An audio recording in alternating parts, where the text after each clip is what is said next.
हमारे साथी ने अभी बताया कि जिस तहसीलदार ने जमीन नकदी करके दी, उनको प्लॉट दिया मकान बनाने के लिए, वही तहसीलदार आज उधर जाके अभी बिल्डोजर चला रहा है उनकी झोपड़ियों पर, उनके घर पे।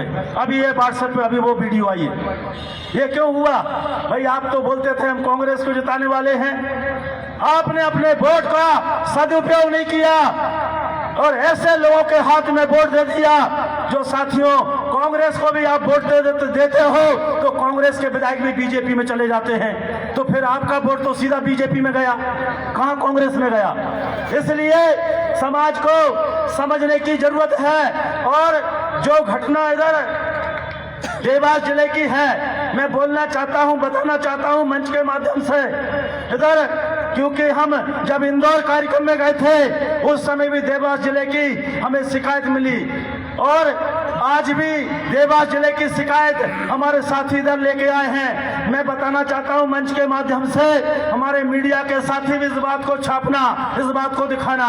इधर देवास के जो कलेक्टर हैं उनका ज्यादा ही दिमाग खराब हुआ पड़ा है, उनका ज्यादा ही दिमाग खराब हुआ पड़ा है। आज एक उनका तहसीलदार जमीन नाप के देता है और ये देवास का कलेक्टर बीजेपी की गुलामी करता है और उस तहसीलदार को दोबारा मकान तोड़ने के लिए भेजता है। तो मैं बताना चाहता हूं कि अगर कलेक्टर साहब आप देवास के डीएम हैं, नौकरी करिए, नौकरी करिए। बाबा साहब अंबेडकर की वजह से आप कलेक्टर हैं, बाबा साहब अंबेडकर के संविधान की बदौलत आप कलेक्टर हैं। बीजेपी के मंत्री के गुलामी करना बंद करिए और गरीबों के साथ न्याय करिए। अगर इन गरीबों के साथ न्याय आपने नहीं किया तो जो वीडियो हमने अभी देखी है, आप उनके घर पे बिल्डोजर चला रहे हो, तो मैं देवास के साथियों से बोलना चाहता हूं, आप लोग सुबह उधर डीएम ऑफिस, कलेक्टर ऑफिस में जाना और एक आवेदन उनका लेकर के जाना जिनके मकान पे बिल्डोजर चल रहे हैं। उनसे कलेक्टर से पूछना, आपके तहसीलदार ने जो प्लॉट नाप के दिए थे, फिर आपने इन पे बिल्डोजर क्यों चलाया, इस बात को पूछना। अगर कलेक्टर महोदय का जवाब ठीक ठाक ना आए तो आप प्रदेश कार्यालय में इधर बताना, हम दोनों प्रदेश प्रभारी इधर से 100 गाड़ियों के साथ देवास के कलेक्टर को घेरने का काम करेंगे। हम बता देंगे, उनको बता देंगे। अगर उनके कानों में आवाज नहीं आ रही है तो हम उधर उन लोगों को लेकर कलेक्टर ऑफिस में बैठने का काम करेंगे, उधर ही हम बैठेंगे।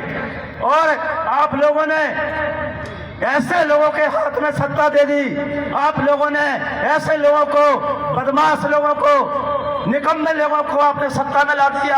अरे आपको पता होना चाहिए, बीजेपी भारतीय जनता पार्टी जो है उसको चलाने वाले सारे के सारे बदमाश लोग हैं। बीजेपी में सारे बदमाशों ने कब्जा कर लिया है, मंत्री विधायक का कोई कब्जा नहीं है बीजेपी पे, सारे बदमाश बीजेपी पे कब्जा किए बैठे हुए। और आप लोगों को इस बात को समझना चाहिए, इधर इंदौर में उधर मंत्री कान बंद करके बैठा है और आंख बंद करके बैठा है।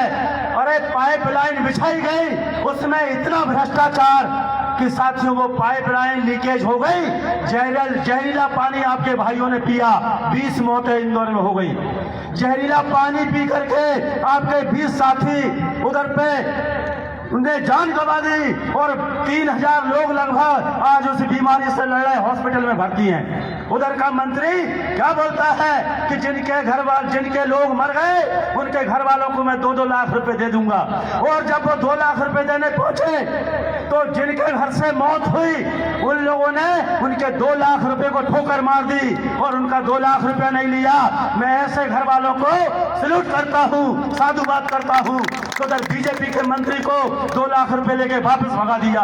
तब हम उधर गए, हमने उधर बात रखी कि कलेक्टर साहब, जब मध्य प्रदेश में आपके कई दूसरे लोगों के साथ एक घटना होती है, दूसरे लोग अगर कहीं खत्म होते हैं, आप 1-1 करोड़ राहत राशि देते हो, तो इंदौर के लोग क्या आपके दुश्मन हैं? इनको 2 लाख रुपए क्यों? इनको भी 1 करोड़ का राहत राशि दी जाए और परिवार में एक सदस्य को सरकारी नौकरी दी जाए। हमने इस बात को उधर उठाया और उधर के मीडिया के साथियों ने भी हमारा साथ दिया, इस बात को लिखा उधर।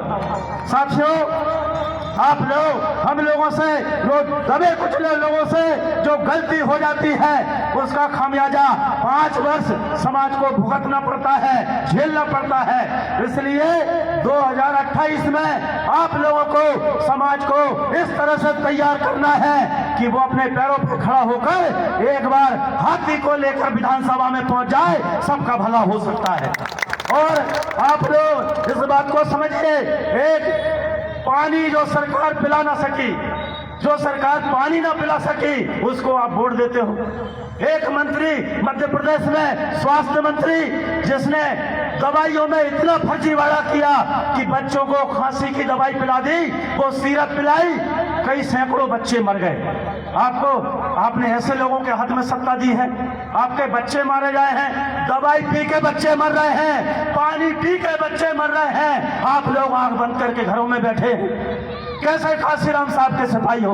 इसलिए आपको निकलना पड़ेगा, आपको संकल्प लेना पड़ेगा। साथियों, आप लोगों को संकल्प लेकर इधर पे रोड पे आना पड़ेगा, तब जाकर के समाज का भला हो सकता है और बीजेपी कांग्रेस का घमंड टूट सकता है। लेकिन आप लोग हमारी बात को आज इधर गंभीरता से आप लोग लेकर के जाएंगे और जाकर के आप लोग समाज को तैयार करने का काम करेंगे, बहन कुमारी मायावती जी के हाथों को मजबूत करने का काम करेंगे।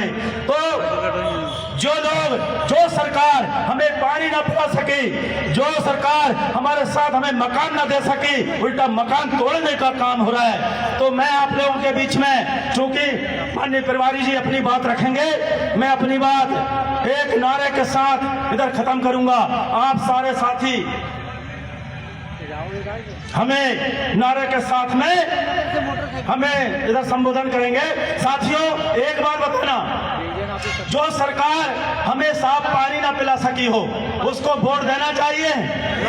नहीं देना चाहिए। जो सरकार हमारे बच्चों को खांसी की दवाई के बदले में जहर पिला दिया, ऐसी सरकार बनानी चाहिए? नहीं बनानी चाहिए। तो साथियों, जो सरकार को घर बनाना चाहिए, आज वो हमारे मकानों पे बिल्डोजर चला रही है, क्या ऐसी सरकार बनना चाहिए? नहीं बनना चाहिए। तो आप जितने साथी इधर बैठे हैं, दोनों हाथ खड़ा करके हमारे साथ नारा लगाएंगे। नारा क्या लगाएंगे? अगर इस सरकार को उखाड़ना है तो आपको नारा देना पड़ेगा, इस समाज को राजपाट की बात करना पड़ेगा, आने वाली पीढ़ी को राजपाट कैसे हासिल किया जाए ये आपको बताना पड़ेगा। तो आप लोगों को दोनों हाथ खड़े करके हमारे साथ में एक बार नारा देना है, और नारा ऐसा हो उधर सीएम हाउस तक पहुंच जाए तो कुछ बात बनेगी, और अगर नारा सीएम हाउस तक नहीं पहुंचा तो साथियों फिर बात बनने वाली नहीं है। मैं आपको नारा लगाऊंगा कि निकलो बाहर मकानों से, तो आपको बोलना है जंग लड़ो बेईमानों से। मैं आपको नारा दूंगा कि जो सरकार साफ पानी पिला ना सकी, तो आपको बोलना है वो सरकार निकम्मी है। भाई, जो सरकार आपको पानी ना पिला सकी 75 साल में, तो पानी से भी लोग जहर, पानी को भी जहर बना दिया, दवाई को जहर बना दिया, ऐसी निकम्मी सरकार को उखाड़ फेंकने के लिए आपको, समाज को, युवाओं को नारा देना पड़ेगा, तभी जाकर के बात बनेगी। क्योंकि आप लोग जब तक समाज को नारा नहीं दोगे तो वो उनको दिशा नहीं मिलेगी। साथियों, आप लोगों को नारा लगाना है, निकलो बाहर मकानों से, जंग लड़ो बेईमानों से। भाई, आप ही लोग लगा रहे हैं नारा, आप लोगों को नहीं लगना।